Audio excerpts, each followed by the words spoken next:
Vamos a la palabra de Dios. Le invito a que abra su Biblia conmigo en el Evangelio según Marcos, Evangelio según San Marcos, en el capítulo 8. El capítulo 8 es un capítulo sumamente importante, no que los demás no lo sean, sino que es un capítulo trascendental, es un capítulo que marca un antes y un después, porque Jesús está ya en sus últimos meses de ministerio.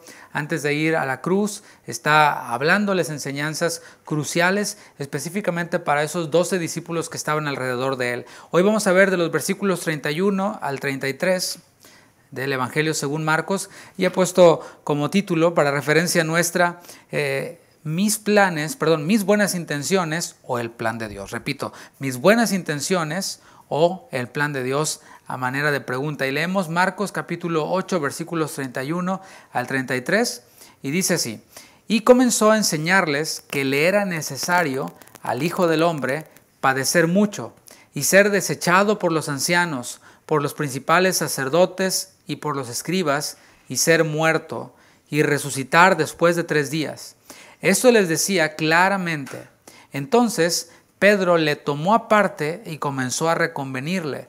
Pero él, volviéndose y mirando a los discípulos, reprendió a Pedro, diciendo: quítate de delante de mí, Satanás, porque no pones la mira en las cosas de Dios, sino en las de los hombres. En los versículos anteriores vimos cómo los corazones de los discípulos están siendo ablandados. Hemos visto previamente, y lo hemos estado repitiendo por varias semanas, esto que dijo el mismo Marcos, a quien le dio toda esta información el apóstol Pedro, de que los corazones de los discípulos estaban endurecidos. Habían visto señales, milagros, pero sus corazones estaban endurecidos. Sin embargo, permanecían junto al Maestro, permanecían recibiendo toda esta enseñanza, viendo estos milagros del Señor, y poco a poco sus corazones estaban siendo ablandados. Es la única forma en la que nuestros corazones pueden ser ablandados, al estar expuestos constantemente a la enseñanza del Maestro y al estar en comunión con el Señor Jesús. Así que vimos cómo los ojos de ellos también están siendo abiertos. Esto, por supuesto, a manera analógica, porque no estaban ellos ciegos de manera física, sino espiritualmente sus ojos estaban siendo abiertos, sus corazones estaban siendo ablandados. Y lo primero que ven cuando comienzan a ver, precisamente, valga la redundancia, cuando empiezan a abrir sus ojos espirituales, lo primero que ven es que Jesús es el Cristo. Esto lo vimos la semana pasada, que Jesús es el ungido, que Jesús es el Mesías prometido para el pueblo de Israel. Mis hermanos, es que no puede haber cristianismo sin Cristo. Piénsalo por un momento. ¿Cómo va a haber cristianismo sin Cristo? Sin embargo, en muchos lugares es presentado un mensaje con etiqueta cristiana sin que Cristo esté presente, sin que la enseñanza, la doctrina y la persona de Cristo sean exaltados. Se hablan de muchas cosas, de doctrinas de hombres, de declaraciones y confesiones de fe, de lo que dijo tal reformador, de lo que dijo tal filósofo, de lo que dijo tal apóstol, por supuesto después de los 12 apóstoles, etcétera, ¿no? Y mis hermanos, cristianismo no se trata de un te invito a la iglesia. Y quiero dejar esto también para que lo pienses, para que lo medites. Nuestro evangelismo recientemente se ha convertido y se ha limitado a un te invito a la iglesia. ¿Y sabes qué? Eso no es el evangelio. Y tú dices, ¿cómo? Mis hermanos, la iglesia viene después. Así como el orar viene después, así como el ayunar viene después, así como todo este proceso de santificación, la iglesia y el congregarse entra dentro del paquete, por decirlo así, de santificación. Pero el ir a la iglesia no salva a nadie, de igual manera que ayunar no salva a nadie, de igual manera que hacer largas oraciones, salir a repartir tratados no salva a nadie, si no estaríamos cayendo en un evangelio de obras, en una religión que ofrece salvación por obras. Mis hermanos, el congregarse viene después que la persona ha creído que Cristo es el Mesías, que Cristo es el Salvador. Entonces esa nueva naturaleza que ha sido puesta en aquel quien ha confiado en Jesús pide, anhela y brama como el ciervo por las corrientes de las aguas el estar congregado junto con el pueblo de Dios. Mis hermanos, el evangelio tampoco es estas promesas que se hacen a menudo de ven a Cristo y tus problemas se van a arreglar, ven a Cristo y tu matrimonio se va a arreglar, ven a Cristo y tus finanzas se van a arreglar, tu salud se va a arreglar. Mis hermanos, eso entra dentro de la soberanía de Dios. Es voluntad de Dios, ya sea sanar a una persona, puede que el Señor le sane, tiene poder para hacerlo y por eso oramos, pero es posible que la voluntad de Dios para una persona enferma sea que permanezca así enfermo, así como ocurrió con el apóstol Pablo, a quien el Señor le dijo: bástate mi gracia porque mi poder se perfecciona en tu debilidad. Quizás tu matrimonio sea irreparable, y esto como consecuencia de las malas decisiones que uno trae a causa del mundo. Puede ser que ya con quien tú estabas casado y el matrimonio se disolvió, la otra persona ya rehizo su vida, se casó. Bueno, en esos casos pues ya es irreparable el matrimonio. Es posible que tus finanzas nunca se arreglen, pero ¿sabes qué? Tenemos algo que sustituye todo eso y es Cristo. Y no es algo, sino es alguien. Tenemos a Cristo quien le da sentido a nuestra vida. Tenemos a Cristo quien nos da la fuerza para sobrellevar cualquier enfermedad, así como lo hizo con el apóstol Pablo. Aún él, muchos coinciden, hablando de Pablo, en que tenía una enfermedad en la vista, y ese era el aguijón en su carne. Con ese aguijón en la carne, el apóstol Pablo escribió muchas de las cartas que nosotros tenemos. Con esos ojos dañados que él tenía, él pudo ministrar a muchas personas, hacer obra de evangelista, cumplir su ministerio y correr y acabar la buena batalla de la fe. La enfermedad no es una imposibilidad para Dios. La enfermedad no detiene al Señor en la obra que tiene para con nosotros. Es el Señor quien nos fortalece para sobrellevar incluso la abundancia o la escasez, como cantábamos hace rato.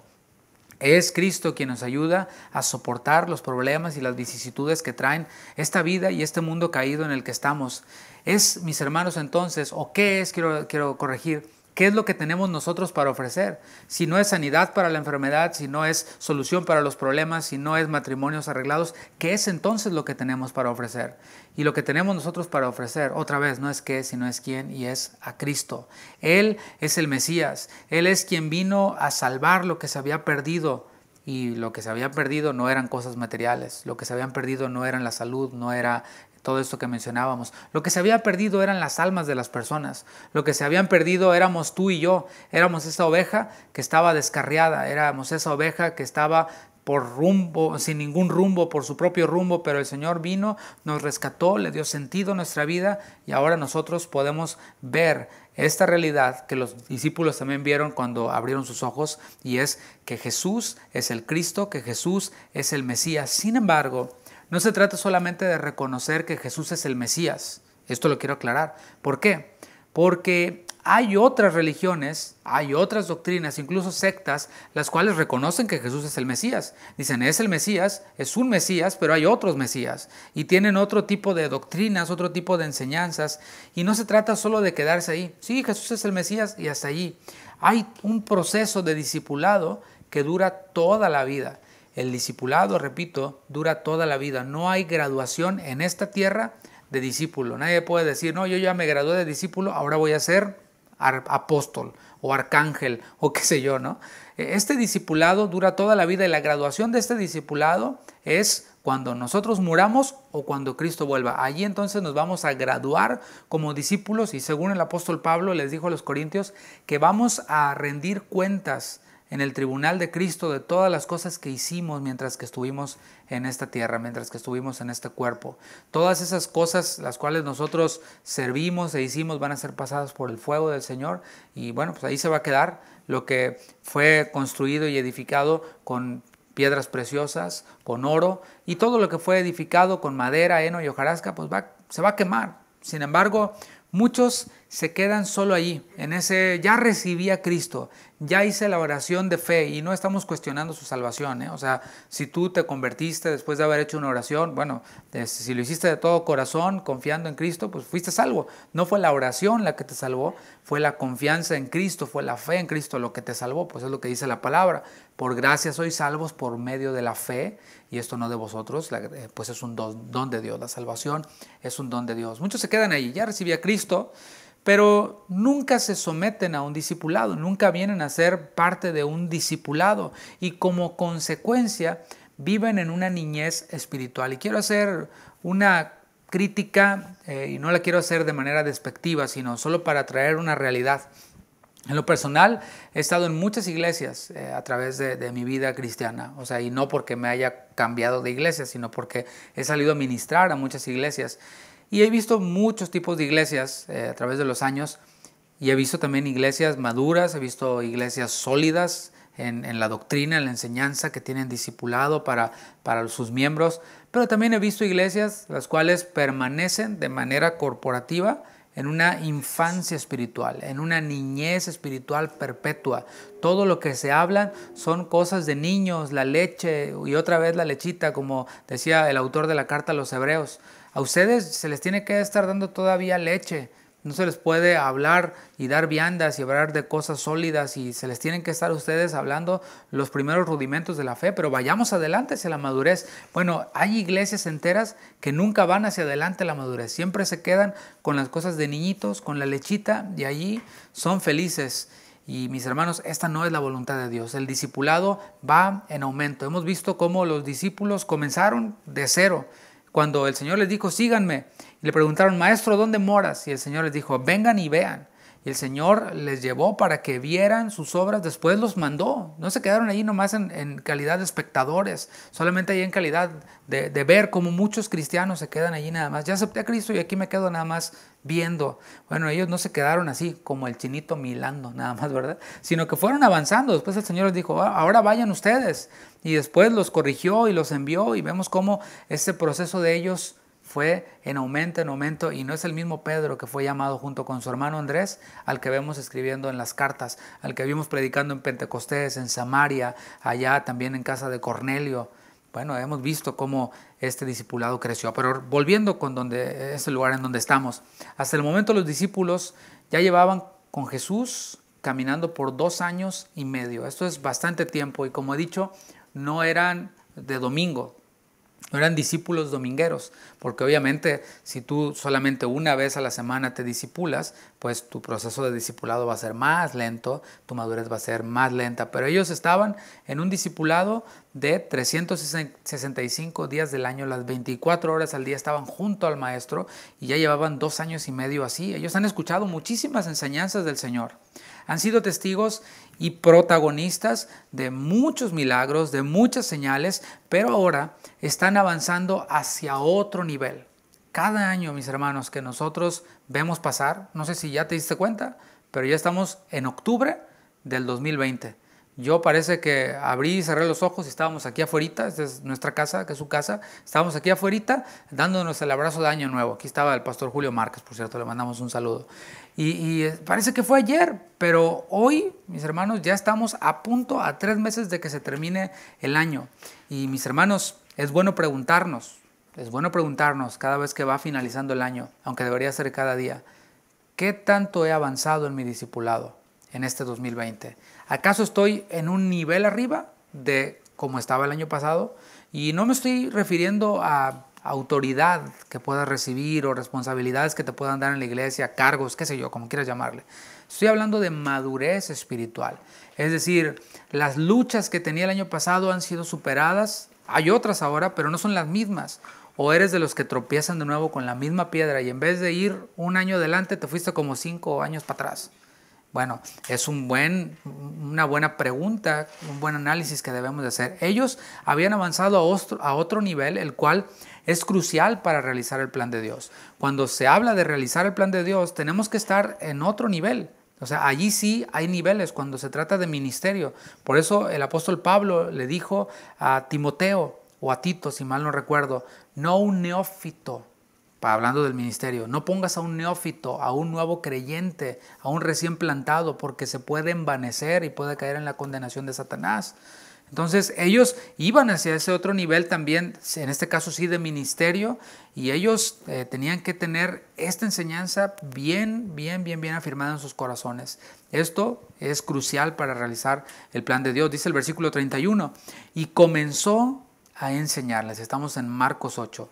Y comenzó a enseñarles. A la declaración que hizo Pedro, ¿cuál fue esa declaración? Tú eres el Cristo, le precede la enseñanza. Eso es lo que estoy diciendo, esa es la idea que estoy tratando de transmitir. Ellos habían recibido esta revelación.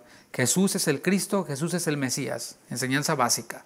Y a esa enseñanza le precedió la enseñanza de Jesús. Inmediatamente que alguien confía en Jesús ha de ser sometido a un discipulado. A través de todo el Evangelio de Marcos vemos la importancia y la relevancia que tiene la enseñanza para el Señor Jesús. Es relevante para él la enseñanza. Y estaba en un lugar y enseñaba, y en otro lugar y enseñaba, didascos, esta enseñanza bíblica del Señor.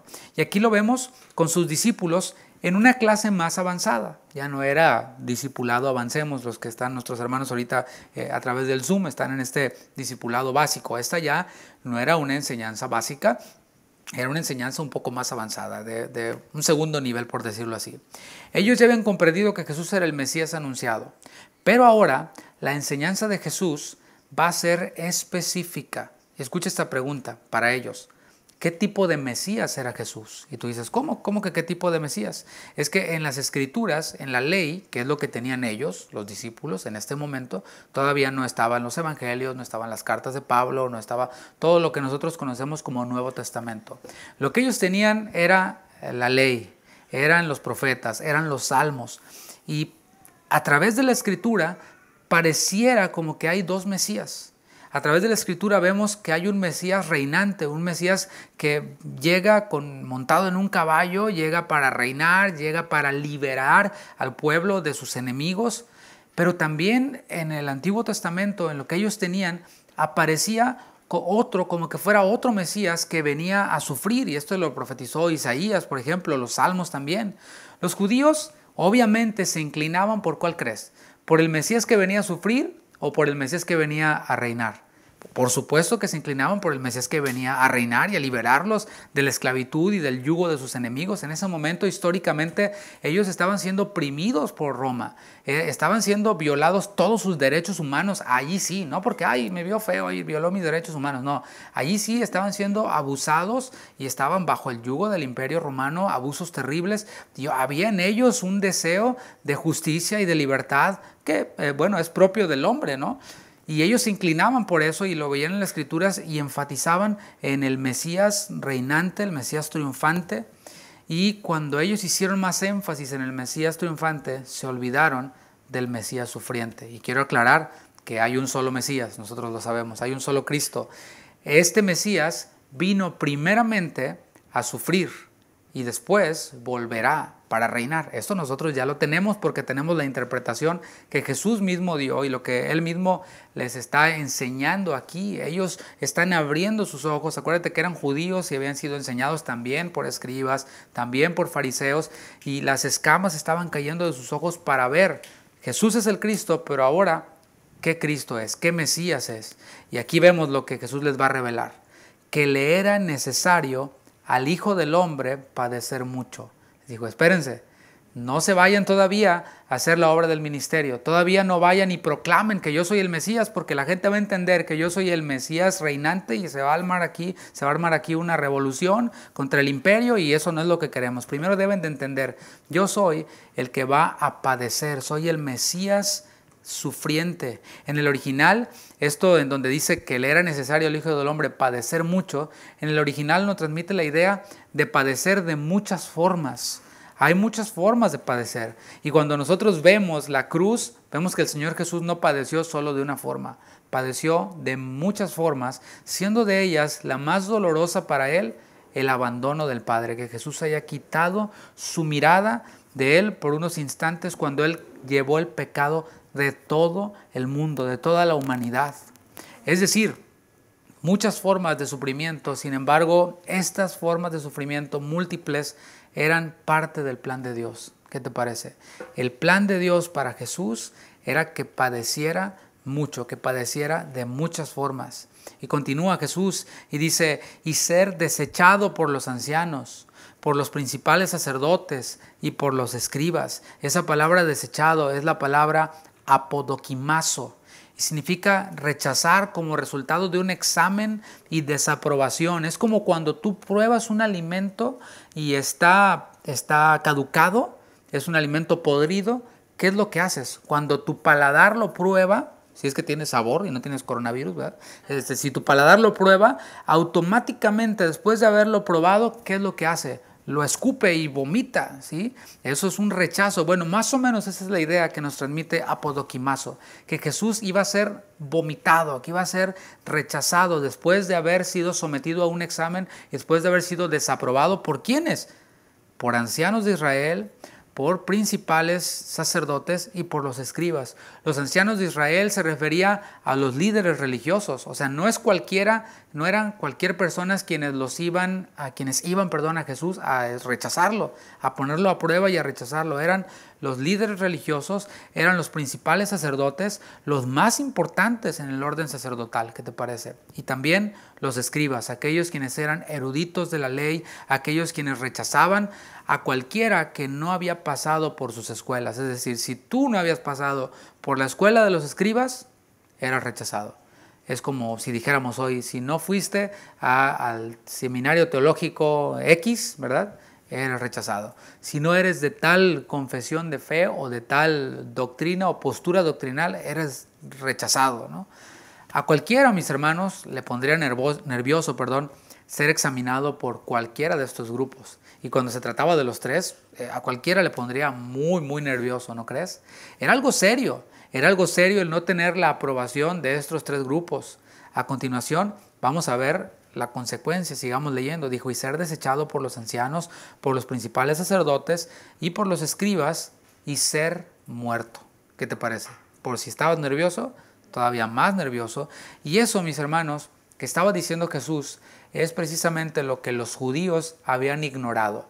Deliberadamente lo habían ignorado, deliberadamente habían quitado esta enseñanza del pueblo, habían omitido, esa es la palabra que buscaba, esta enseñanza del pueblo. El Mesías vendría primero a sufrir, vino primero a sufrir. El Salmo 22, por ejemplo, que es un conocido salmo mesiánico, revela el sufrimiento del Mesías. Isaías 53 también lo anunció. Era necesario que el Mesías diera su vida en expiación por el pecado, como dijo Isaías en Isaías 53:10, hablando de parte de Dios, inspirado por Dios. Era necesario que diera su vida en expiación por el pecado. Esto ya se lo había revelado Jesús también, por cierto, a un fariseo quien se acercó a Jesús de noche y tuvo este diálogo con él. Jesús le reveló y le dijo esto: yo soy el Mesías sufriente. En Juan capítulo 3, versículo 14 y versículo 15, después de antes de este pasaje conocido por nosotros, que nos sabemos de memoria y lo hemos cantado, antes está esto: es Jesús revelándole a un fariseo llamado Nicodemo de noche, diciéndole, y como Moisés levantó la serpiente en el desierto, así es necesario que el Hijo del Hombre sea levantado en la cruz, para que todo aquel que en él cree no se pierda, mas tenga vida eterna. Esto cobraba todo el sentido para este fariseo, quien era conocedor de la ley, interpretaba la ley. ¿Qué pasó en el desierto? En el desierto, estas serpientes ardientes empezaron a picar al pueblo que había pecado. El veneno de estas serpientes estaba matando a las personas. Y bueno, ¿cuál era la solución? ¿Cuál era el remedio? Y esto es un protoevangelio también, algo que todavía Jesús no venía, pero ya el Padre estaba mostrando lo que iba a hacer con el Hijo. ¿Qué iba a hacer? Esta serpiente que fue levantada en el desierto, Dios le dijo a Moisés, levanta una serpiente y todo aquel quien vea a la serpiente será sanado y no morirá. Eso es precisamente lo que ocurrió con Cristo y lo que Cristo le anunció de antemano a este varón Nicodemo, y le dijo, así como Moisés levantó la serpiente en el desierto, es necesario que el Hijo del Hombre, el Mesías, o sea, yo, decía Jesús, sea levantado para que todo aquel que crea, quien levante su mirada y vea a Cristo, no se pierda, no muera, mas tenga vida eterna. Sin embargo, mis hermanos, hay un dato que es para nosotros esencial, que es crucial para nosotros, y es que Jesús no se quedó ahí en la cruz. Muchos lo han dejado allí en la cruz y se quedan con el Cristo crucificado, pero mis hermanos, allí no terminó todo. El Señor Jesús descendió de la cruz, bajó de la cruz, lo bajaron, lo sepultaron y al tercer día resucitó. Esa es la columna vertebral de lo que nosotros creemos. Si no hay resurrección, dijo Pablo, vana es nuestra fe. Y así quedó satisfecho Jesús, viendo el fruto de la aflicción de su alma, que somos tú y yo y todo aquel quien ha creído en Jesús. Dice en el versículo 31, en la tercera parte, y resucitar después de 3 días. Aquí Jesús les estaba revelando todo el plan de salvación. Yo soy el Mesías sufriente, voy a morir, voy a resucitar al tercer día. Versículo 32. Esto les decía claramente. Es necesario, mis hermanos, que se enseñe esta doctrina clara. Eso es lo que tenemos para ofrecer. No cómo prosperar en el trabajo, no cómo, no sé, hay iglesias que se enseñan cómo caminar como rey y cómo caminar como reina y todas estas tonterías, y lo digo con toda la extensión de la palabra, son tonterías, son vanidades, son fábulas, son profanidades al lado de este mensaje claro que se tiene que predicar, que Jesús murió, que Jesús resucitó y que Jesús va a volver. No tenemos registradas las palabras exactas que Jesús usó para explicar esto. Era algo sumamente profundo para ellos. Si lo es para ti y te parece novedoso, siendo ya cristiano, cuidado. A lo mejor has estado siendo expuesto a doctrinas de hombres y todo este tipo de cosas. A lo mejor ya es algo, una materia aprendida para ti, algo común, pero para ellos era algo sumamente profundo. Era, de hecho, algo que chocaba con lo que ellos como judíos habían recibido, con lo que ellos como judíos habían aprendido. Pero fue una enseñanza clara. El Señor Jesús claramente lo enseñó. Él no les ocultó absolutamente nada. Déjame repasar un poquito la enseñanza de Jesús, que era una enseñanza clara. El choque número 1 que ellos experimentaron fue que el Mesías triunfante no vendría en ese momento a liberarlos del yugo romano. El Mesías volverá después y ahora sí pondrá a todos sus enemigos por estrado de sus pies. Ese fue el choque número 1. El choque número 2 fue que el Mesías iba a sufrir mucho para después morir. El choque número 3 es que el Mesías iba a resucitar al tercer día. Este último choque era el más grande para todos, mis hermanos. Es que ellos tenían una perspectiva de la resurrección de los muertos en el día postrero, como vemos cuando fue la resurrección de Lázaro, que María, por ejemplo, tenía clara esta enseñanza. Pero ellos no alcanzaban a entender que el Mesías sería el primero en resucitar, el primogénito entre muchos, como dice el libro de Hebreos. Es decir, el primero en resucitar con un cuerpo incorruptible. Hubo otros quienes resucitaron, como Lázaro precisamente, pero fue un cuerpo que se volvió a corromper, que se volvió a morir. Pero Jesús fue el primero, el primogénito entre muchos hermanos en resucitar con un cuerpo que no vuelve a morir, sino un cuerpo incorruptible. Por esta razón, Jesús les había dicho que no dijeran nada a nadie. Cuando Pedro dijo, tú eres el Cristo, el Hijo del Dios viviente, Jesús les dijo, no digan a nadie nada. Por esa razón, porque les hacía falta recibir esta clara enseñanza. ¿Cómo aplicamos esto a nuestra vida? Hay muchos quienes todavía no entienden la doctrina esencial y ya quieren dársela de maestros y ya quieren dársela de profetas, de pastores. Todavía ni entienden la doctrina esencial. Tan solo porque leyeron algunos memes de algunos predicadores famosos, ya se sienten como que son los grandes maestros de la Biblia. Y yo digo esto y lo afirmo y lo reafirmo, cuán necesario es el discipulado. Lo estamos viendo con Jesús.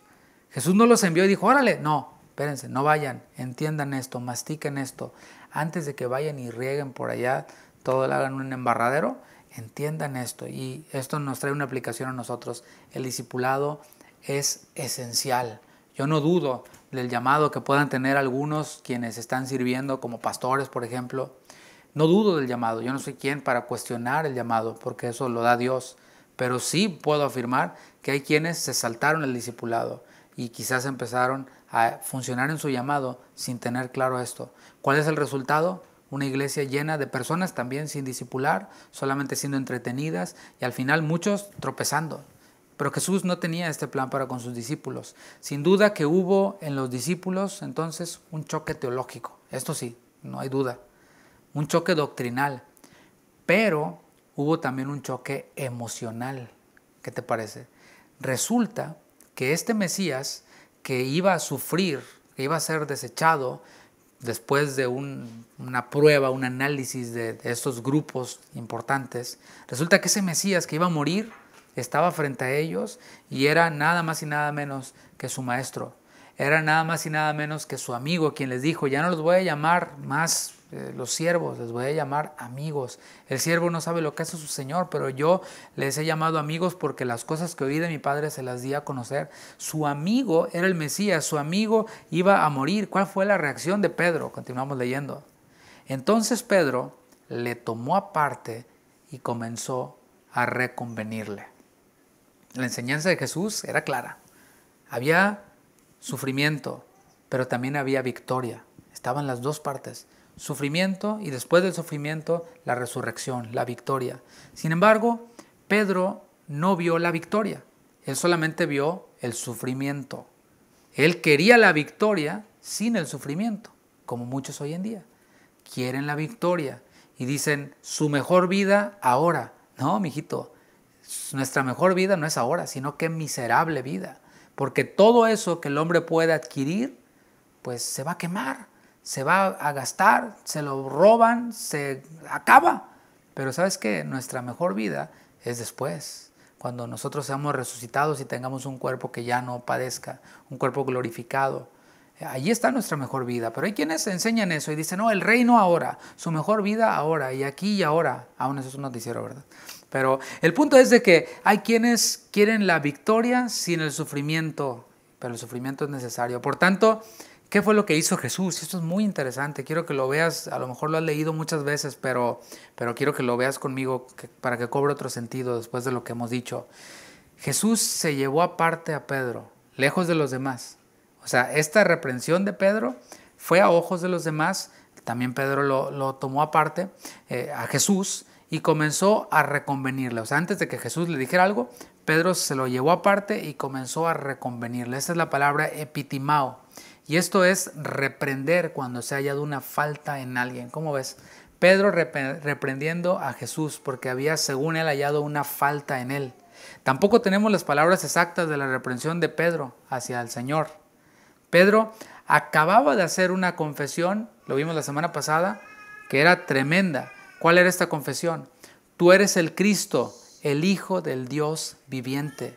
El Señor honró a Pedro, ¿cómo? Dándole las llaves del reino, el privilegio de predicar el Evangelio en Jerusalén, en Judea, en Samaria y en lo último de la tierra. Aunque Pedro no entendía muy bien todo este asunto de las llaves y todo esto, no sabía de qué se iba a tratar, pero él recibió ese privilegio de parte del Señor, por soberanía del Señor. Y esa, mis hermanos, es la tendencia que tenemos. Experimentamos una victoria e inmediatamente se nos sube a la cabeza, como si fuera una victoria nuestra. Oh, mira lo que hice por el Señor. Oh, y sí, a veces nomás decimos como cliché, ay, para la honra del Señor, gloria a Dios, pero en realidad ahí nos estamos quedando con parte de la gloria.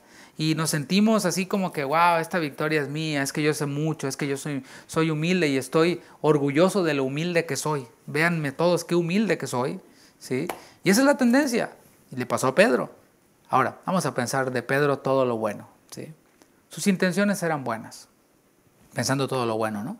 O sea, Pedro no estaba diciendo, voy a evitar que Cristo vaya a la cruz y que resucite para que todos se queden en sus pecados. No, o sea, las intenciones de Pedro eran buenas. Él no deseaba que su maestro sufriera, no deseaba que su amigo muriera, pero su ignorancia no le permitía ver que ese sufrimiento era necesario.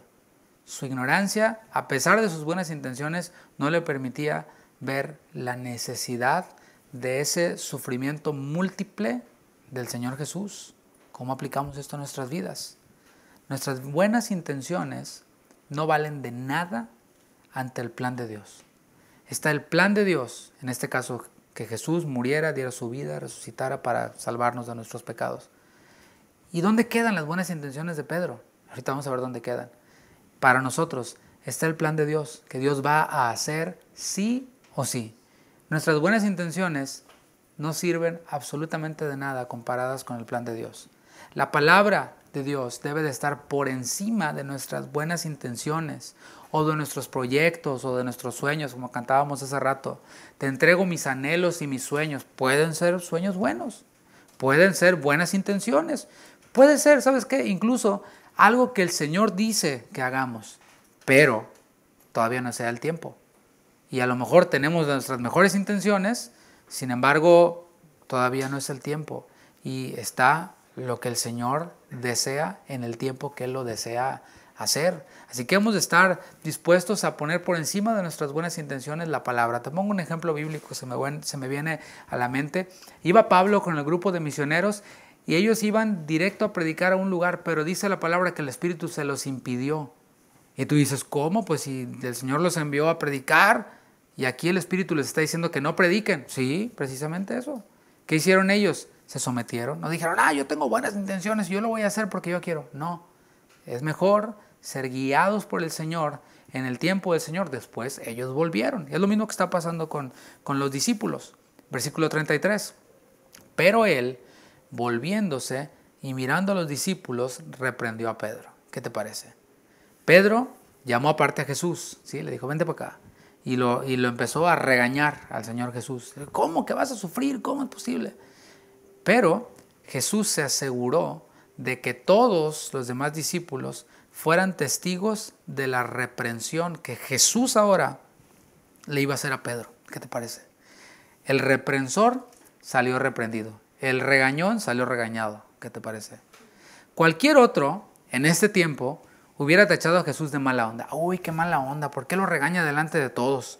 Si Pedro tiene muy buenas intenciones y Pedro tanto que lo quiere y no quiere que sufra, y Jesús lo regaña delante de todos. Bueno, cualquiera en ese tiempo, ignorante, lo juzgaría al Señor, así como juzgan a muchos también. Lo hubiera tachado de mala onda por exponer a Pedro ante los demás, pero no fue así. Era de suma importancia que esa mentalidad que Pedro tenía, la cual era la mentalidad de los otros discípulos, la compartían ellos, era de suma importancia que esa mentalidad fuera disipada de inmediato. Era esencial. ¿Saben qué? Sáquense eso de la mente, porque pueden ser muy buenas intenciones, pero sáquenselo de la mente porque eso va a ser de estorbo. Hay veces, mis hermanos, que esto se tiene que hacer también. Hay veces que se tiene que hacer en la iglesia. Cuando la mentalidad de una persona, aunque sea bien intencionada, puede contaminar a otros, se le debe de refutar pública y bíblicamente. Es lo que Jesús está haciendo.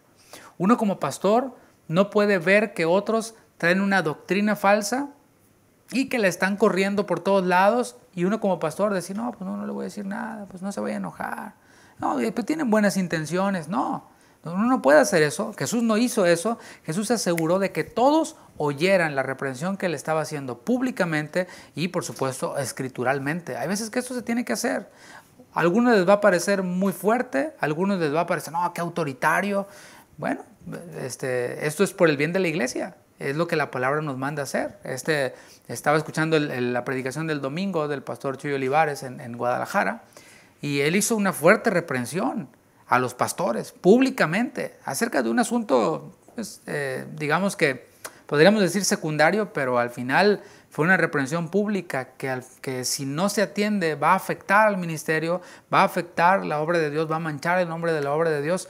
Y cualquiera podría tacharlo de, ay, qué intolerante, ay, qué mala onda. Pero eso es necesario. Jesús estaba haciendo esto y nos pone el ejemplo a nosotros. Ahora, es algo que debe de hacerse, por supuesto, con sabiduría y no por cualquier cosa. Y el propósito no es avergonzar o minimizar o dañar la reputación de nadie. El propósito es que esa doctrina no se disemine entre los demás y que contamine y que dañe al final. El mismo quien había hecho la confesión sobre la cual está edificada la iglesia, ahora está siendo reprendido por su filosofía errada. Bien intencionada, pero errada. Fíjate lo que le dijo Jesús, cómo lo reprendió. Quítate de delante de mí, Satanás.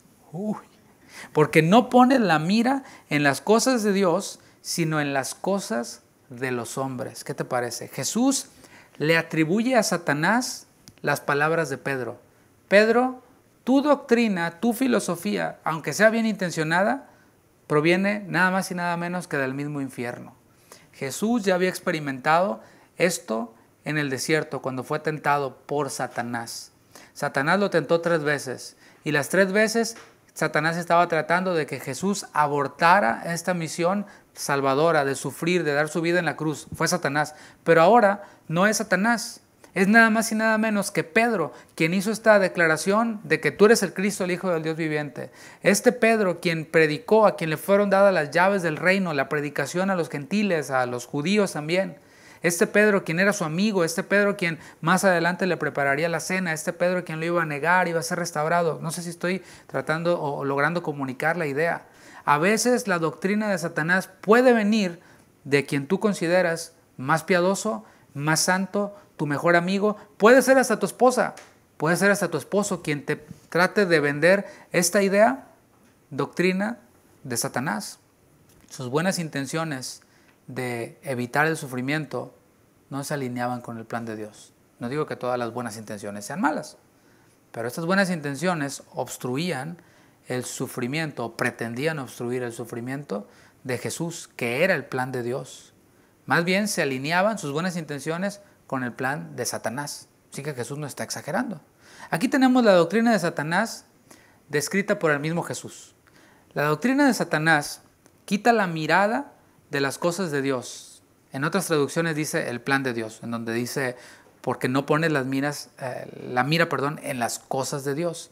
Bueno, la doctrina de Satanás desvía la mirada de las cosas de Dios, del plan de Dios.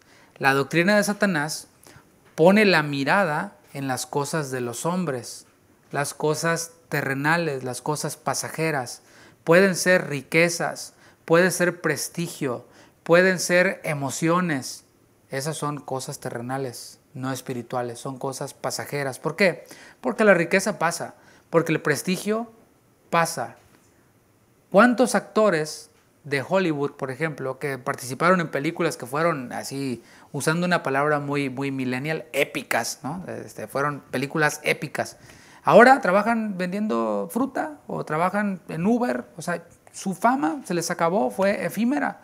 La riqueza es efímera, las emociones también son efímeras, porque esa emoción que sientes cuando te enamoras, ¿verdad? Los jóvenes, es pasajera. Al rato, ¿cómo se llamaba? Mi novia de la secundaria, o sea, ni te acuerdas. Todas estas cosas, la riqueza, las emociones, el prestigio, todo eso es pasajero. Y la doctrina de Satanás te desvía para poner tu mirada en estas cosas de los hombres. La doctrina de Satanás, y eso es lo más peligroso, creo yo, promete la gloria sin el sufrimiento. ¿Qué te parece? Esa es la doctrina de Satanás. Por eso cada vez que yo veo un anuncio así que dice pare de sufrir, digo igual a doctrina de Satanás. Pare de sufrir, a Satanás y a 20 demonios les gusta eso. Tic, tic, tic, tic, like. Porque esa es la doctrina de Satanás. ¿No le dijo Satanás en Mateo 4, cuando lo tentó? Le llevó y le dijo, mira, todo eso te daré si postrado me adorares. Le mostró todos los reinos del mundo, evitando el sufrimiento, prometiendo la gloria sin el sufrimiento. ¿Qué te parece? Pero aquí, como dije, Jesús está siendo tentado por uno de sus discípulos. Así como Dios tenía un plan para la humanidad, Dios tiene también un plan para con cada uno de nosotros. Es decir, es un plan para con su pueblo en el cual nosotros estamos incluidos. Dios nos da este privilegio. Sin embargo, a veces nuestras buenas intenciones, combinadas con nuestra ignorancia de doctrina esencial, nuestro raquítico discipulado y chafa discipulado, a veces esto nos lleva a desviarnos del plan de Dios. Nuestras buenas intenciones y nuestra ignorancia nos desvían del plan de Dios. Nuestra visión terrenal de las cosas, mis hermanos, nos puede terminar desviando del plan de Dios. El domingo, primeramente Dios, vamos a hablar acerca de un juez de Israel que fue desviado del plan que Dios tenía para él. O sea, al final Dios cumplió su voluntad, pero él pasó de tropiezo en tropiezo en tropiezo y muchas cosas más que él podría haber hecho de otra manera, pero todo por centrarse en las cosas terrenales, por dejarse llevar por su instinto animal, por sus emociones. ¿Cómo se habría sentido Pedro? Es mi pregunta, después de esta reprensión. Seguramente Pedro se sintió avergonzado, se sintió hasta enojado, quizás. Ya ves cómo era Pedro, ¿no? O al menos como nos lo presentan, como alguien de un temperamento fuerte. Seguramente se sintió avergonzado. Así como a lo mejor a mí alguna vez me han reprendido y públicamente, ¿no? Pues sientes que te quiere tragar la tierra, ¿no? Quieres que te trague la tierra. Seguramente se sintió así Pedro también. Se nota de hecho que no le entendió allí, porque cuando Jesús fue arrestado, más adelante, ¿qué hizo Pedro? Sacó su espada y cortó la oreja de Malco. O sea, se nota que todavía no le quedaba claro el asunto. Luego, Pedro negó al Señor. Aún viendo al Señor resucitado, justo antes de que Jesús ascendiera, vemos que no le había quedado muy claro todo esto. En Hechos capítulo 1, versículo 6, ya Jesús resucitó, se apareció a sus discípulos con su cuerpo resucitado. Les dijo, fíjate, hoy más bien ellos le dijeron, le preguntaron, Señor, Hechos 1:6, ¿restaurarás el reino de Israel en este tiempo? O sea, todavía no les quedaba claro el asunto. Y entre ellos estaba Pedro.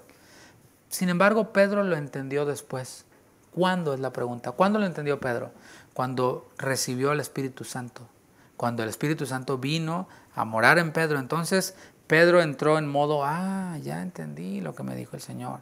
En Hechos 3 y en Hechos 4 vemos y escuchamos o leemos los sermones de Pedro y ahí vemos que tenía bien claro que Pedro distinguía al Mesías sufriente que había venido y ese mismo Mesías que volvería como Mesías reinante. Ahí ya lo tenía clarísimo Pedro.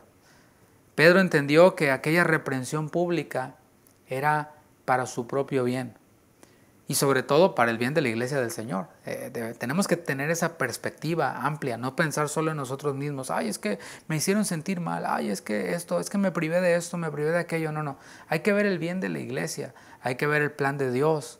Y allí fue entonces cuando Pedro entendió que era para el bien de la iglesia, que era parte del plan de Dios.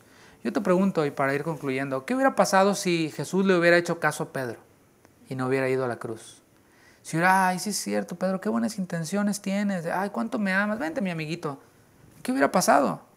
Bueno, así de caótico es cuando nosotros ponemos por encima del plan de Dios nuestras buenas intenciones. Así de caótico es. Puede parecer algo sencillo, puede parecer algo sin trascendencia, pues tiene buena intención, qué bonito, qué lindo, qué buen amigo. Pero así de caótico es cuando ponemos nosotros por encima del plan de Dios nuestras buenas intenciones. Proverbios 28, 26, me gustaría que lo anotes, que medites en él, que lo subrayes, que lo compartas en tus redes sociales. Luego compartimos otras cosas, ¿no? Que no podamos compartir. Proverbios 28, 26. El que confía en su propio corazón es un necio, mas el que camina en sabiduría será librado. Repito, el que confía en su propio corazón, en sus buenas intenciones, en su emoción, es un necio, y otras versiones dicen peor. De tonto, lo que le sigue. En otras versiones así dicen, ¿no? Así es el que confía en su propio corazón. Así que, para concluir, siempre elijamos el plan de Dios revelado en su palabra, en vez de nuestras buenas intenciones.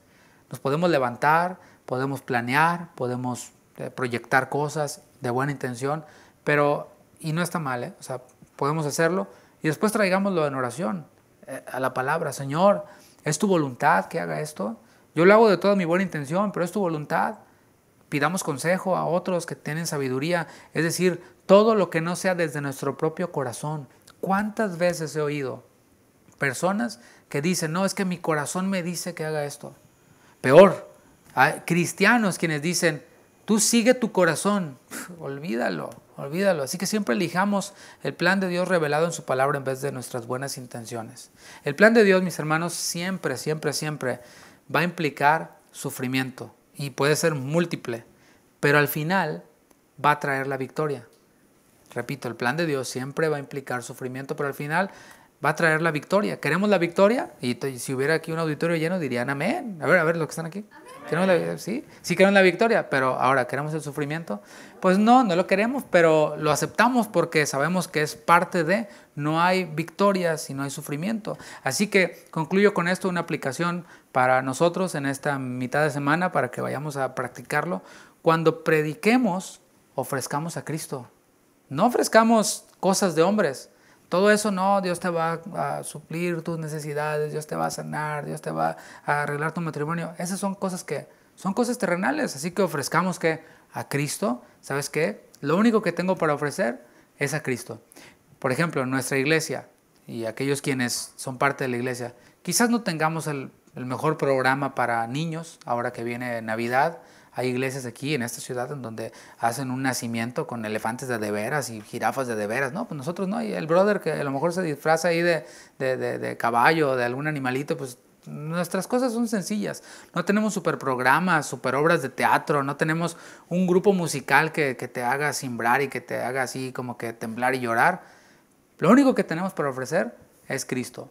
Y yo me gozo que haya un pueblo que viene y escucha y se goza y sabe que, como predicaba el pastor Rogelio este domingo en nuestra congregación, sabe que nosotros no estamos tratando de engañar a nadie. Esto es lo que dice la palabra. La palabra dice: arrepiéntete, busca al Señor, y si tú le buscas, el Señor te va a recompensar, y si tú le dejas, el Señor te va a dejar. Es claro, y no tenemos nada más que ofrecer.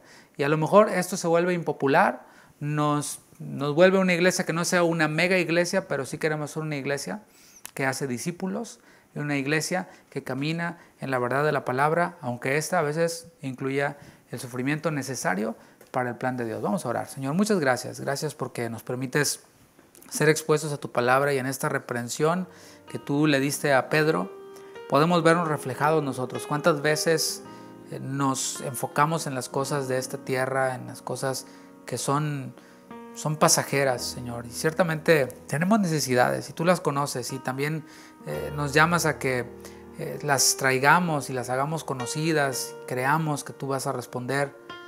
Pero ¿cuántas veces nos atoramos ahí, nos estacionamos ahí en lo que me hicieron, en lo que me dijeron, en por qué no me dan gusto, por qué no me saludan, y cosas tan tontas, Señor? Pero por eso, Señor, tu palabra nos confronta y nos exhorta para que nos volvamos de eso. Nos volvamos y pongamos nuestros ojos en las cosas de Dios y no en las cosas terrenales. Líbranos, Señor, del maligno. Fue lo que tú nos enseñaste a orar. Y el maligno no se nos aparece ahí con cuernos y cola y capa. El maligno se nos presenta así, tratando de desviarnos del plan tuyo, del plan que tú tienes para tu iglesia y para nosotros. Quizás trayendo a nosotros pensamientos de especulación y de amargura contra otros, y eso nos debilita y nos aparta de la fe, de la carrera, hasta que dejemos de congregarnos y terminemos mal, Señor. Pero queremos volvernos ahora hacia tu plan, poner nuestra vista en las cosas de Dios y no en las cosas terrenales. En el nombre de Jesús, líbranos, Señor, de caminar conforme a nuestras buenas intenciones, por encima de tu plan perfecto. Te lo pedimos, Señor. Amén.